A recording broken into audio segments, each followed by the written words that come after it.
السلام علیکم اسٹوڈنٹس، کیسے ہیں آپ سب لوگ؟ I welcome you all to my YouTube channel sociology point. آج کی ویڈیو میں ہم صرف 2 ٹاپکس کو اسٹڈی کریں گے۔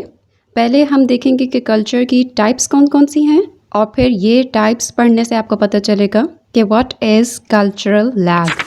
پھر ہم یہ بھی دیکھیں گے کہ what are some of the reasons behind cultural lag and how can we overcome it.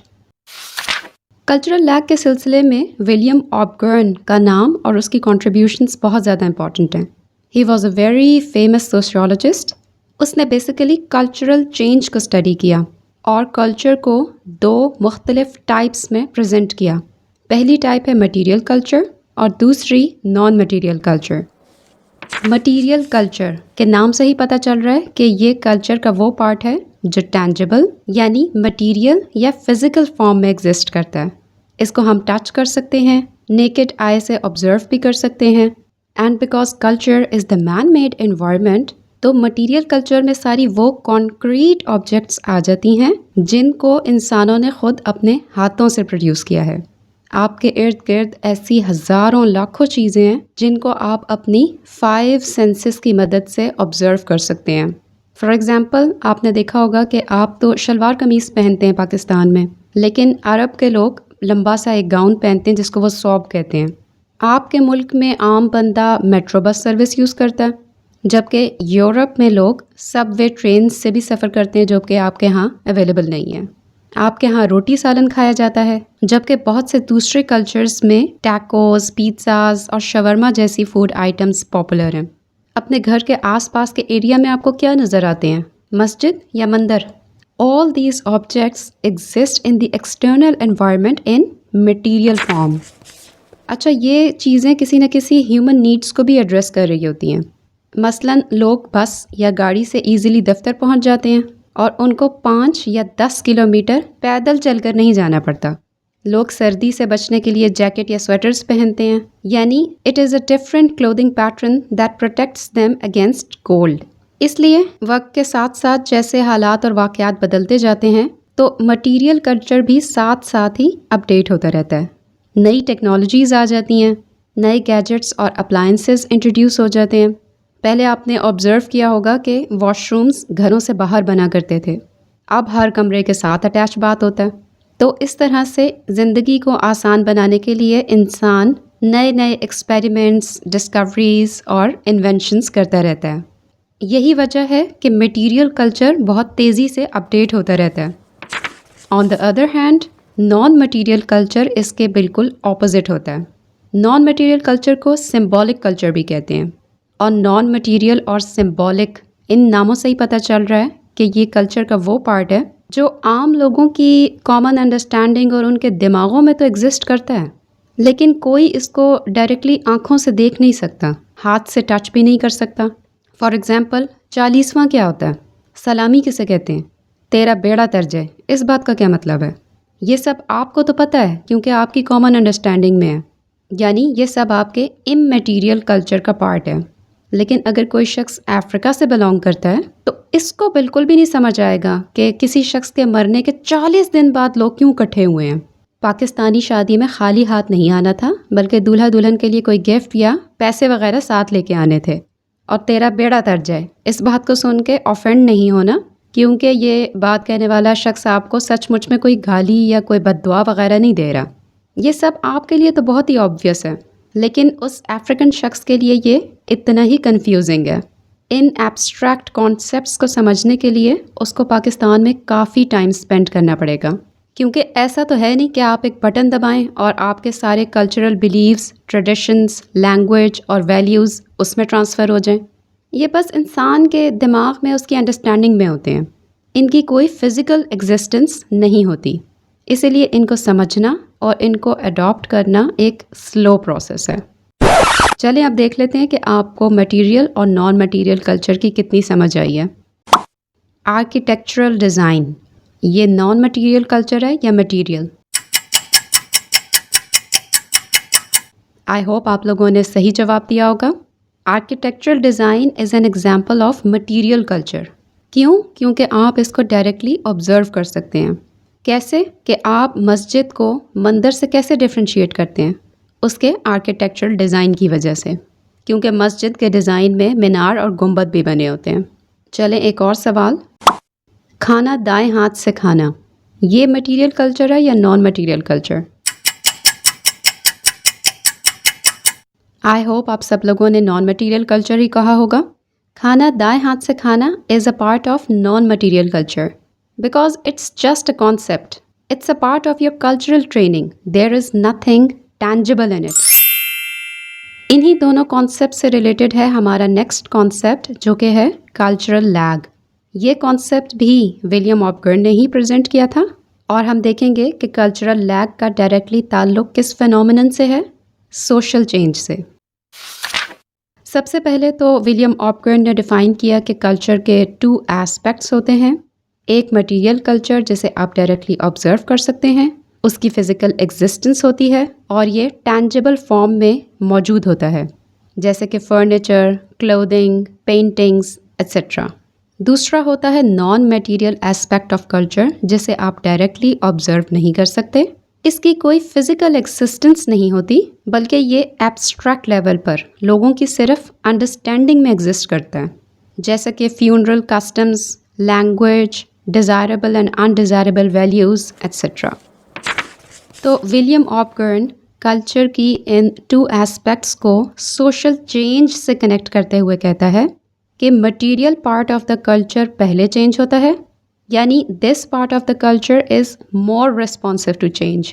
پھر جب ایک دفعہ مٹیریل کلچر چینج ہو جائے تو اس کے ساتھ جڑی لوگوں کی ویلیوز، کسٹمز اور بلیف سسٹم بھی آہستہ آہستہ چینج ہونے لگتے ہیں، جس کا مطلب یہ ہوا کہ non material part of the culture is slower in responding to change. اب دیکھیں کہ مٹیریل کلچر تو تیزی سے چینج ہو گیا، وہ زیادہ رسپانسو نکلا، اور نان مٹیریل کلچر بھی آہستہ آہستہ اس کے پیچھے چینج ہونے لگا، یعنی اس کے چینج ہونے کی سپیڈ کمپیریٹیولی سلوور ہے۔ تو اس سچویشن میں کیا ہوگا کہ مٹیریل اور non material part of the culture ایک ہی ساتھ چینج نہیں ہو رہے، پہلے مٹیریل کلچر اپ گریڈ ہو جائے گا اور نان مٹیریل کلچر بعد میں اس چینج کو اڈاپٹ کرے گا۔ تو اس طرح سے ان دونوں چینجز کے درمیان میں جو گیپ کریٹ ہوگا اسے کلچرل لیگ کہتے ہیں، یعنی there is a delay period between the changes occurring in the material part of the culture and the non-material culture catching up to it۔ William Ogburn نے اس کی کیا ڈیفینیشن پریزنٹ کی ہے، چلے دیکھ لیتے ہیں۔ The strain that exists between 2 correlated parts of the culture that change at unequal rate of speed may be interpreted as a lag in the part that is changing at the lowest rate, for the one lags behind the other۔ میں آپ کو recommend کروں گی کہ definitions کو آپ as it is یاد کیا کریں۔ چلیں کچھ ایگزامپلس کے تھرو کلچرل لیگ کو سمجھنے کی کوشش کرتے ہیں۔ آج کل ڈیجیٹل ٹیکنالوجیز جیسے کہ smart phones, social media platforms اور آن لائن انفارمیشن شیئرنگ کتنی تیزی سے چینج ہو رہے ہیں، لیکن ساتھ ہی آئے دن آپ یہ بھی سنتے ہیں کہ فلاں کی پرائیویٹ فوٹوز لیک ہو گئیں، فلاں آرگنائزیشن کا کانفیڈینشیل ڈیٹا ہیک ہو گیا۔ یہ اس لیے ہے کہ ڈیٹا پروٹیکشن سے متعلق لاز، سائبر سیکیورٹی کے میکینزمز اور آن لائن پرائیویسی کے متعلق لوگوں کی اویئرنیس بہت ہی لو ہے، یعنی ٹیکنالوجی آ گئی، لوگوں نے اسے یوز بھی کرنا شروع کر دیا، لیکن اس سے متعلق نارمز، ویلیوز اور لاز ابھی تک ٹھیک سے ڈیفائن نہیں ہوئے۔ کووڈ پینڈیمک کی وجہ سے بہت سے لوگوں کو ورک فرام ہوم تو کرنا پڑ گیا، لیکن جو ٹائم پہلے آفس میں یعنی گھر سے باہر گزرتا تھا تو اب بہو صاحبہ گھر پر ہی ہیں، ورک فرام ہوم کر رہی ہیں۔ اس سے کیا ہوا کہ گھر والوں کی ایکسپیکٹیشنز ہیں کہ بہو صاحبہ آفس کا کام کر رہی ہیں، کریں، لیکن ساتھ ساتھ ہی پورا گھر بھی سنبھالیں، یعنی ورک پیٹرن چینج ہو گیا، لوگوں کی ایکسپیکٹیشنز چینج نہیں ہوئیں۔ بہت سی کنٹریز میں LGBTQ کمیونٹی کو لیگل سٹیٹس مل گیا، ان کو میرج رائٹس، پراپرٹی اور انہیریٹنس سے متعلق رائٹس بھی دے دیے گئے ہیں، لیکن پھر بھی the communities where they live still avoid interacting with them and do not consider them as equal. ان ایگزامپلس سے ہمیں تھوڑا بہت اندازہ تو ہو گیا آلریڈی کہ کلچرل لیگ کے کیا کیا ریزنز ہو سکتے ہیں۔ پاکستان میں تو کلچرل لیگ کے 2 بڑے ریزنز لیک آف ایجوکیشن اور ریلیجس ڈاگمیٹزم ہے۔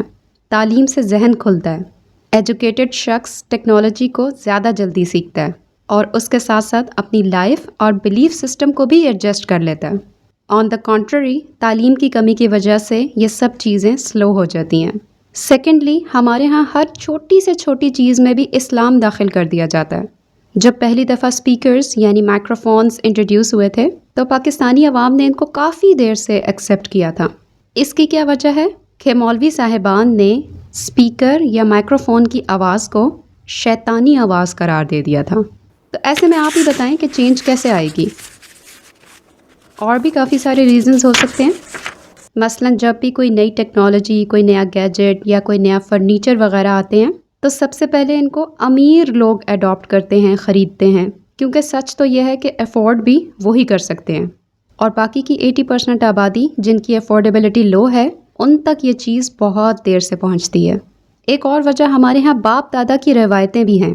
جو لوگ کلچرل چینج کو ایکسیپٹ کر کے اپنا لائف سٹائل بدل لیتے ہیں ان کو خاندان میں اچھا نہیں سمجھا جاتا اور ایک طریقے سے اس فیملی کا کٹ آف کر دیا جاتا ہے۔ تو آخر اس مسئلے کا حل کیا ہے؟ دیکھیں، یونیورسٹی لیول پر نئی ٹیکنالوجیز اور نئے ٹرینڈز انٹروڈیوس تو ضرور کروا دیے جاتے ہیں، لیکن زیادہ ضروری کیا ہے کہ اسٹوڈنٹس کو یہ پتہ ہو کہ یہ نئی چیز یا نئی ٹیکنالوجی ہمارے اپنے لوکل کانٹیکسٹ میں کیسے سیفلی یوز ہو سکتی ہے۔ یہ نہیں کہ بس آپ نے ہیکنگ اب سیکھ لی ہے تو شروع ہو گئے۔ اسی طرح ان نئے ٹرینڈز اور ٹیکنالوجیز اور گیجٹس کو ڈیولپ کرتے وقت بھی لوکل کلچرل پریکٹسز اور کانٹیکسٹس کو دھیان میں رکھنا چاہیے۔ مثلاً پاکستان میں الیکٹرانک کارز کے لیے فی الحال کوئی انفراسٹرکچر موجود نہیں ہے، تو اس کو امپورٹ کرنے کا بھی کوئی فائدہ نہیں ہوگا۔ بدلتے ٹرینڈز کے ساتھ ہمیں پالیسیز اور لاز کو بھی ریویو کرتے رہنا چاہیے، کیونکہ پرانے لاز میں اکثر ایسا ہوتا ہے کہ کسی نئی چیز کی پروویژن ہی موجود نہیں ہوتی۔ فار ایگزامپل، انٹرنیٹ کے استعمال سے کافی لوگوں کو سائبر ہیراسمنٹ کا سامنا کرنا پڑا، اور قندیل بلوچ تو بیچاری اس چکر میں اپنی جان سے ہی ہاتھ دھو بیٹھی۔